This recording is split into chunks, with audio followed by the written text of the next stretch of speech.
ಉತ್ತರ ಕರ್ನಾಟಕವನ್ನು ಪ್ರತ್ಯೇಕ ರಾಜ್ಯವನ್ನು ಮಾಡಲು ವಿವಿಧ ಸಂಘಟನೆಗೆ ಕರೆ.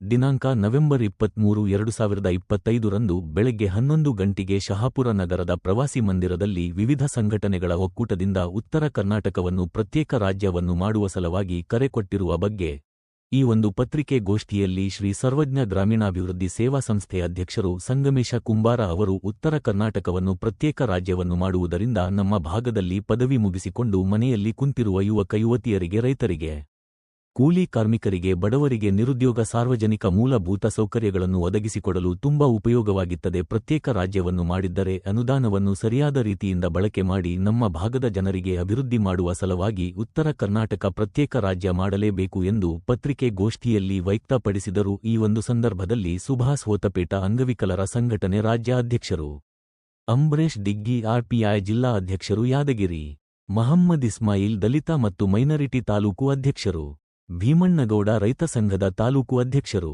ಧರ್ಮಣ್ಣ ನಾಟೇಕರ, ಡಿಎಸ್ಎಸ್ ತಾಲೂಕು ಅಧ್ಯಕ್ಷರು ಭೀಮಣ್ಣ ಬಡಿಗೇರ, ಡಿಎಸ್ಎಸ್ ಜಿಲ್ಲಾ ಅಧ್ಯಕ್ಷರ ಯಾದಗಿರಿ ಶ್ರೀಶೈಲ ಮುಡುಬುಳ, ಸಮಾಜ ಸೇವಕರು ಅಮಲಪ್ಪ ಪೂಜಾರಿ, ಹಿರಿಯ ಸಾಹಿತಿಗಳು ಮರೆಪ್ಪ ಹಾಲಗೇರ, ಶಿಕ್ಷಕರು ಮಾಳಪ್ಪ ಬೋಸಿ, ಮಂಜುನಾಥ್ ಬೋಸಿ, ಶಹಾಪುರ್ ನಗರದ ಮುಂತಾದವರು ಪತ್ರಿಕೆ ಗೋಷ್ಠಿಯಲ್ಲಿ ಭಾಗವಹಿಸಿದ್ದರು.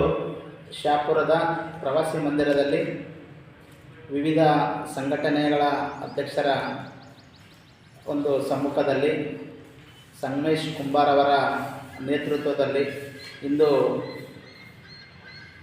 ಸಭೆ ಕರೆದಿರುವ ಉದ್ದೇಶ ಉತ್ತರ ಕರ್ನಾಟಕ ಪ್ರತ್ಯೇಕ ರಾಜ್ಯವನ್ನಾಗಿ ಮಾಡೋದ್ರ ಸಲುವಾಗಿ ಎಲ್ಲ ವಿವಿಧ ಸಂಘಟನೆಗಳು ಮತ್ತು ಸಾಹಿತಿಗಳು, ರೈತ ಸಂಘದ ಅಧ್ಯಕ್ಷರು, ದಲಿತ ಸಂಘಟನಾ ಅಧ್ಯಕ್ಷರು ಮತ್ತು ವಿವಿಧ ಸಂಘಟನೆಯ ಅಧ್ಯಕ್ಷರು ಕೂಡ ಈ ಒಂದು ಕಾರ್ಯಕ್ರಮದಲ್ಲಿ ಭಾಗವಹಿಸಿದ್ದಾರೆ.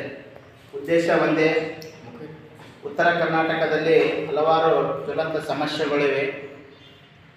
ಸಮಸ್ಯೆಗಳಂತ ಹೇಳೋಕ್ಕೆ ಎಲ್ಲ ಆಲ್ರೆಡಿ ಈಗಂತೂ ನಮ್ಮ ರೈತ ಸಂಘದ ಅಧ್ಯಕ್ಷರು, ಸಾಹಿತಿಗಳು, ಎಲ್ಲ ವಿವಿಧ ಸಂಘಟನಾ ಅಧ್ಯಕ್ಷರುಗಳು ಈಗಾಗಲೇ ಮಾತನಾಡಿದ್ದಾರೆ. ನಮ್ಮ ಉದ್ದೇಶ ಪ್ರತ್ಯೇಕ ರಾಜ್ಯ ಅದರಿಂದ ನಮಗೆ ಲಾಭ ಏನು ಅಂತಕ್ಕಂಥ ವಿಷಯಕ್ಕೆ ಬಂದಾಗ, ಕಾರ್ಮಿಕರು ಇವತ್ತಿಂದಲೇ ಯಾದಗಿರಿಯಿಂದ ನೂರಾರು ಜನ ಪ್ರಯಾಣ ಬೆಂಗಳೂರಿಗೆ ಹೋಗ್ತಾರೆ. ಕಾರಣ ಏನು? ನಮ್ಮ ಕಡೆ ಫ್ಯಾಕ್ಟ್ರಿಗಳಿಲ್ಲ. ಎರಡನೇದು ನಿರುದ್ಯೋಗ ಸಮಸ್ಯೆ.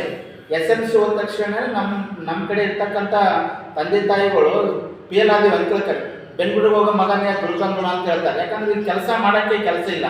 ಕೆಲಸ ಮಾಡೋಕ್ಕೆ ಹೋದ್ರೆ 5,000 ರೂಪಾಯಿ ಕೊಡ್ತಾರೆ. ಅಲ್ಲಿ ಬೆಂಗಳೂರಿಗೆ ಹೋದ್ರೆ 12,000 ಕೊಡ್ತಾರೆ. ಅದೇ ಫ್ಯಾಕ್ಟ್ರಿಗಳೇ ನಮ್ಮ ಉತ್ತರ ಕರ್ನಾಟಕದಾಗಿದ್ರೆ ಯಾರು ಬೆಂಗಳೂರಿಗೆ ಹೋಗೋಂಥ ಅವಶ್ಯಕತೆ ಇಲ್ಲ. ಅದು ಸಮಸ್ಯೆ ಏನಂದ್ರೆ ಬೆಂಗಳೂರು ಕಡೆಯವರು ನಮ್ಮ ಕಡೆ ಕಂಪನಿಗಳಾಗಲಿ, ದೊಡ್ಡ ದೊಡ್ಡ ಇಂಡಸ್ಟ್ರಿಗಳ ಅನುಕೂಲಕ್ಕೆ ಇಚ್ಛಾಶಕ್ತಿ ಕೊರತೆ ಇದ್ದಾವೆ. ಯಾಕಂದ್ರೆ ನಮ್ಮ ಕಡೆನೇ ಬರಲಿ ಅನ್ನೋ ಉದ್ದೇಶದಿಂದ ನಮ್ಮ ಕಡೆ ಇರ್ತಕ್ಕಂಥ ನಿರುದ್ಯೋಗ ಸಮಸ್ಯೆನೇ ಆಗಿ ಉಳಿದದ. ಮತ್ತು ಇನ್ನೂ ಒಂದು ವಿಷಯ ಏನಂತಂದ್ರೆ ಕೂಲಿ ಕಾರ್ಮಿಕರು ಏನಾದಾರಲ್ಲ, ಈಗ ಕೂಲಿ ಕಾರ್ಮಿಕರು ನೋಡ್ತೀವಲ್ಲಿ ಉದ್ಯೋಗ ಖಾತ್ರಿ ಬಂದದ. ಉದ್ಯೋಗ ಖಾತ್ರಿ ಒಳಗೆ ಎಷ್ಟೋ ಜನ ಇವತ್ತಿಂದಲೇ ಕೆಲಸ ಮಾಡಕತ್ತಿರೋದ್ರಿಂದ ಅದಕ್ಕೆ ಪೇಮೆಂಟ್ ಸಿಗ್ತಾ ಇಲ್ಲ. ಕೆಲವೊಂದು ದಲ್ಲಾಳಿಗಳಿಂದ ಉದ್ಯೋಗ ಖಾತ್ರಿ ಸರಿಯಾಗಿ ಸಿಗ್ತಾ ಇಲ್ಲ. ಸರ್ಕಾರ ಯೋಜನೆ ಮಾಡಿದ್ರು ಕೂಡ ಅದನ್ನ ಸರ್ಕಾರನೂ ಕೂಡ ವೈಫಲ್ಯ ಆಗಿದೆ ಅಂತಲೇ ಹೇಳ್ಬೋದು. ಒಂದು ಜಾಬ್. ಎಲ್ಲರೂ ನಮಸ್ಕಾರ. ಉತ್ತರ ಕರ್ನಾಟಕವನ್ನು ಪ್ರತ್ಯೇಕ ರಾಜ್ಯವನ್ನು ಮಾಡುವ ಸಲುವಾಗಿ ಇಂದು ನಾವು ಪತ್ರಿಕಾಗೋಷ್ಠಿಯನ್ನು ಶಹಾಪುರ ನಗರದ ಪ್ರವಾಸಿ ಮಂದಿರದಲ್ಲಿ ವಿವಿಧ ಸಂಘಟನೆ ಜೊತೆಗೆ ನಾವು ಕರೆ ಕೊಟ್ಟಿದ್ದೇವೆ.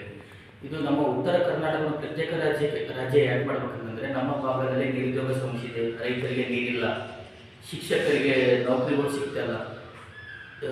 ರಾಜ್ಯ ಸರ್ಕಾರ ಇದುವರೆಗೂ 2.5 ವರ್ಷ ಆಯಿತು, ಇದು ಯಾವುದೇ ರೀತಿಯ ನೇಮಕಾತಿ ಮಾಡಿಲ್ಲ. ನಮ್ಮ ಭಾಗದಲ್ಲಿ ನಿರುದ್ಯೋಗ ಮತ್ತು ಬಡತನ ನಿರ್ಮೂಲನವನ್ನು ಮಾಡಬೇಕಂದ್ರೆ ನಮ್ಮ ಉತ್ತರ ಕರ್ನಾಟಕವನ್ನು ಪ್ರತ್ಯೇಕ ರಾಜ್ಯ ಮಾಡಲೇಬೇಕೆಂದು ನಮ್ಮ ಅನಿಸಿಕೆ.